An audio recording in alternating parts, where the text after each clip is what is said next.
Wednesday morning. I'm supposed to go to Lake Carlisle, but I'm going to stay here on Norway Lake. Fuck off.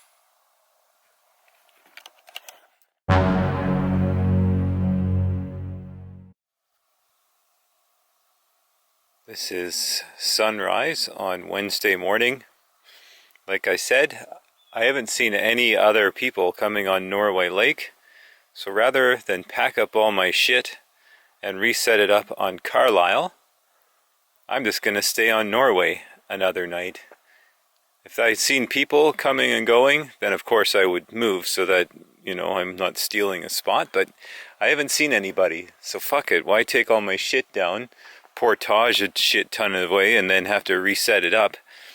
Why not just stay here on lovely Norway Lake? And really my campsite here is ideal, as I've already showed you. I've got an ideal barrel hang and a tarp set up and tent and a nice fire pit, so I'm just gonna fucking stay. Sometimes when I'm talking to people about interior camping, they're like, man, that sounds great, but how do you take a shit?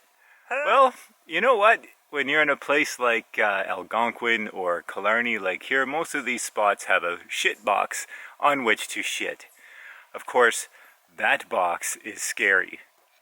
This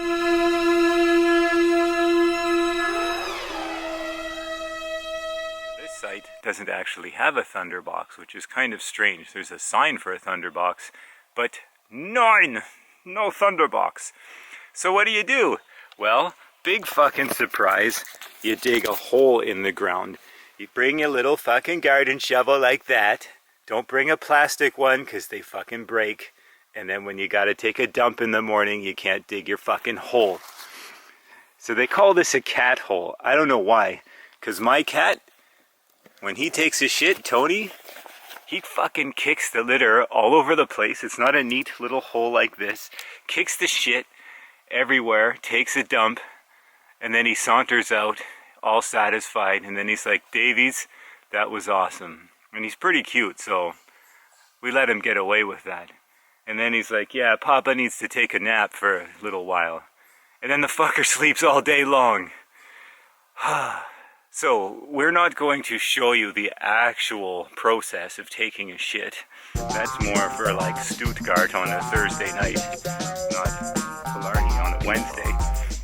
But you take a dump in the hole, and you do your wipey and shit, and you throw it in, and you put some of the dirt in, and then with a stick, you mix it a bit, which is kind of gross, but it's also makes it biodegrade really quickly, and then you fill it in, cover it, put the leaves back on, and then you're done. It's that easy. The other thing about mixing it, it makes it biodegrade quicker, but it also will prevent animals from digging it back up. And believe me, they do. I've seen it. They're sick fucks. So mix up your shit and bury it. And see?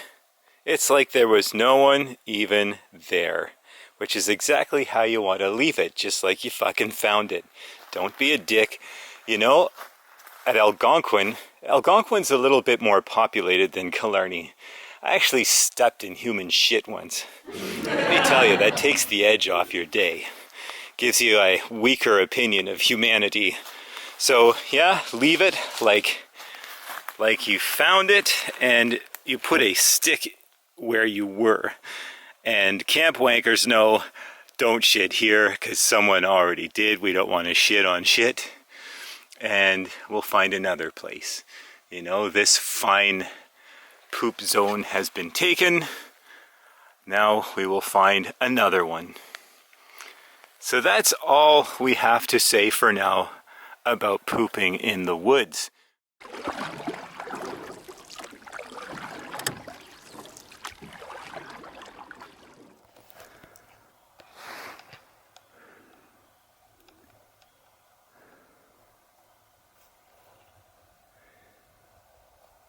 Okay, I'm on my way to Sandy Lake. Check out this fall time excellence. Pretty beautiful, isn't it?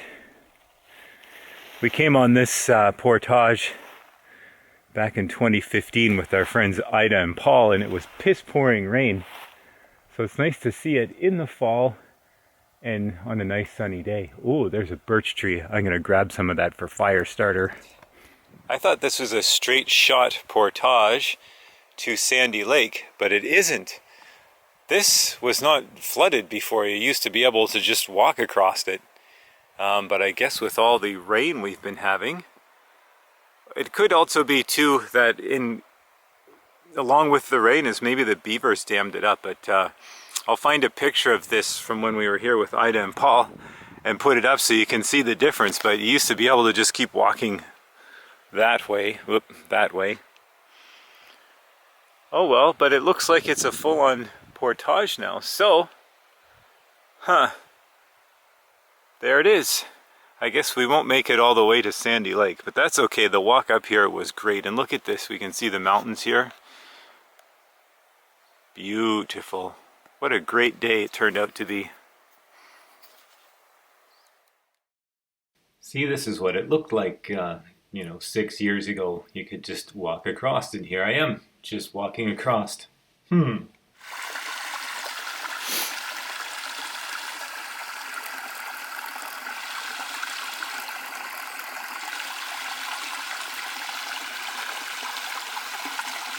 got the little fucking birds, you got the little fucking waterfalls. It's like really fucking nice out here, so like, don't be a dick and come out to fucking Killarney and see all the little birds and the little fucking waterfalls. Don't make me fucking come over there. I'm back on super sunny rock. It's really warm again. I'm probably gonna go for another swim. I won't film it this time, because you probably don't need to see that 3 times. But if you do, you can just fucking rewind it, you freak. But here, I've got myself a nice, tasty beverage. And some nice tortellinis. Whoops. How about in the center of the thing? Ooh, crack that baby open. It's nice and cold from hanging up in the tree. Yeah. You're not supposed to bring cans in the park. But I'm by myself, so give me a fucking break, park wankers. I need some kind of creature comforts while I'm out here all by my lonesome. Reminds me of a story once, though, when Aren and I were camping. I saw a fucking can floating out in Nelly Lake. And so I thought, oh, some bastard polluted the lake. So I jumped in and swam out to grab the can. And it was a full can. Fuck yeah. Nice strong beer. I'll post up a picture of that.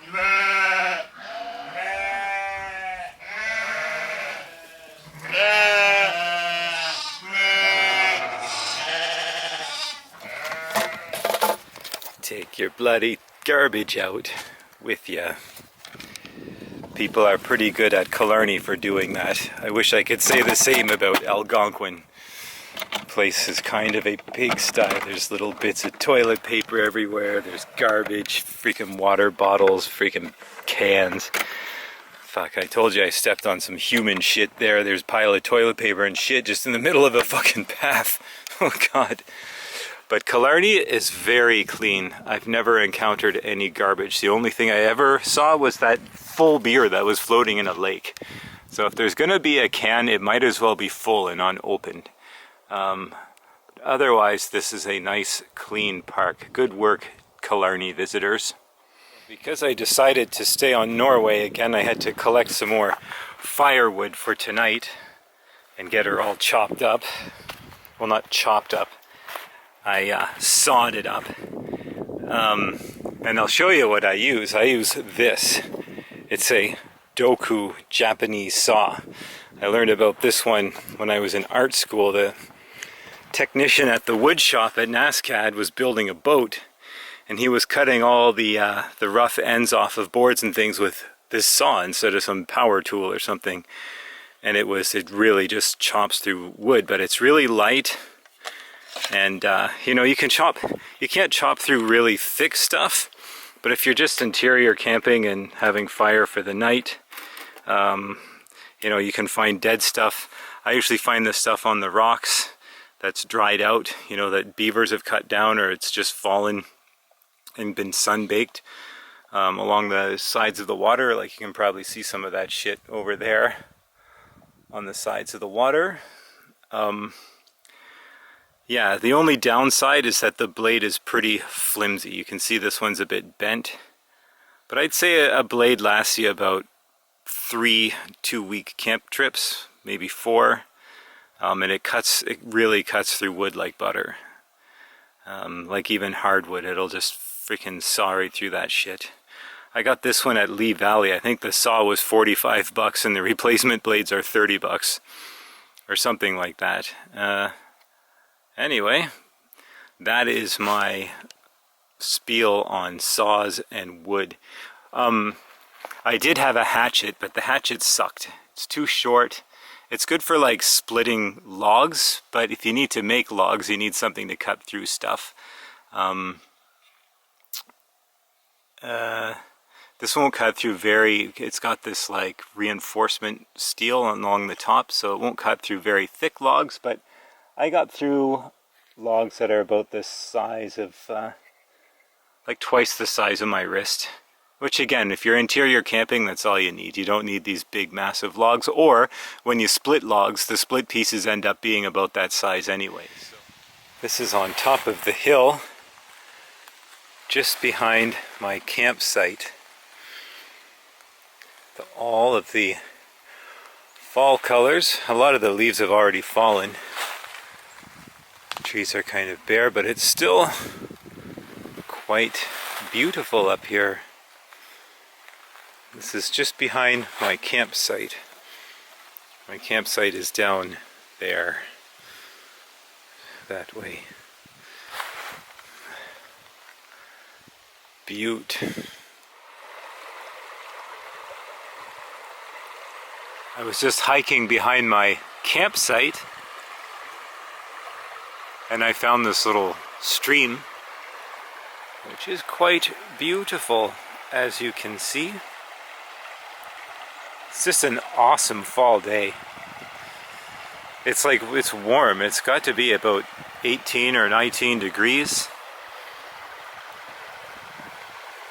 I actually went swimming. The water is still cold as fuck, but you know, getting out was actually warm on the rocks. So I'm glad I decided to stay at Norway Lake today instead of going to Carlisle, because I saw a lot of cool shit today.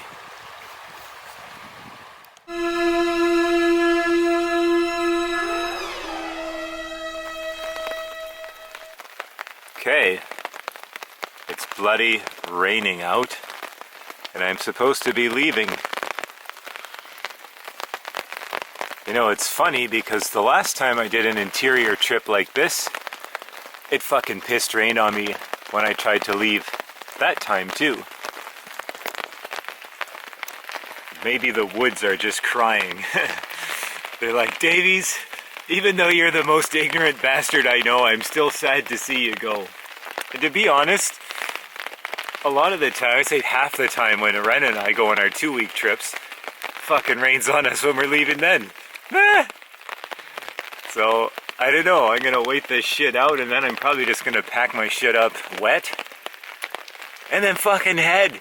I'm gonna get soaked. Even if it stops raining, the fucking portages, they were all muddy when I came here because it had rained. Like, you know, we had all these heavy rains just before I got here, and then there was like 3 days of great weather, not a cloud in the sky. I thought, oh yeah, portages are going to be all dried up for when Davies goes to leave, but no, it's going to be like waterfalls coming down the trail. It's going to be so muddy. I'm going to be wet as fuck. My feet, I hate wet feet. I'm going to have wet feet, but I always bring like a change of like clean, fresh, dry clothes and leave them in the car. And very often, like I said, at the end of these trips, it seems to piss on us. And it sure is nice to get those clothes and take off all the wet shit and put on some dry shit. Because I imagine my feet and my hands are already cold and I got gloves on, so stay tuned for more of the adventure. Okay, I'm portaging back in the sopping wet. This is what it's like Now if I had done this yesterday the way I was supposed to, it would have been a nice dry portage and I would have just had a bit of a paddle to get back to the car. But I don't regret doing the things or the way I did it. So we are just going to keep moving, try to keep chuffed even though my feet are soaked and everything I own is soaked. Alright, until we get to the next part of the adventure. I made it. This is Carlisle Lake. I just have to paddle back to the car. It's over there. It finally stopped fucking raining too. Now that I've done all the portages, this is what a little portage sign looks like on a tree. Of course it's out of focus. Focus it, you fucker. I don't want to focus, Davies. I'm a fucking piece of shit. Okay, let's look at the path. So yeah, the portages, there was 2 of them. 1 1.5 kilometers, 1 kilometer. I have to do them like back and forth 3 times because I take the canoe and the food barrel and then I go back for my fucking pack. And my tent and tarp were put away soaked, so they're fucking heavy as hell. Fucking things. Fuck. Anyway, I'm gonna load up my canoe, get to the car. I'm fucking soaked. Even my sleeves were soaked, my shoes soaked. Oop, there's my shoes, pants soaked, everything's fucking soaked. But I was smart enough to put a change of clothes in the car, and so I will bloody change into some warm clothes and I will drive the hell back to Toronto. Fuck. And probably buy some greasy food.